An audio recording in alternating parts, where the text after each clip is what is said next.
আমরা এখন অবস্থান করতেছি ঠাকুরগাঁও বাস স্ট্যান্ড এলাকায়। আপনারা যেমনটি দেখতেছেন যে পিছনে যে তেলের যে একটি সংকটের মনোভাব মানুষের মনে যে এই জিনিসটা বিরাজ করতেছে। আসলে আমরা কর্তৃপক্ষদের সাথে কথা বলেছি। তারা বলেছে সরকারি যে নির্ধারিত যেই নিয়ম আমাদেরকে বেঁধে দিয়েছে সেই নিয়ম অনুযায়ী আমরা তেল দিচ্ছি।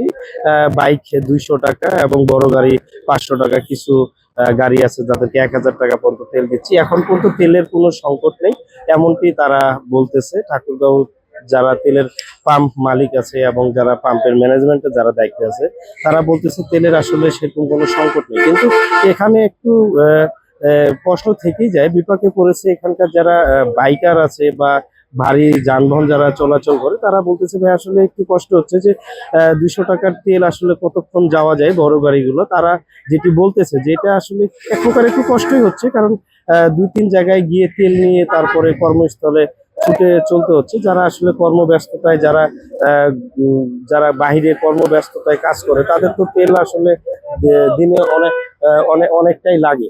আসলে ভাইয়া আমরা তো গাড়িতে আমার তো ট্যাঙ্কি ফুল একদম ফাঁকা হয়ে আছে। এখন আমি কালকে রাতেই শুনলাম যে তেল নাকি দাম বাড়বে। কালকে রাত থেকে দেখতেছি অনেক ভিড়।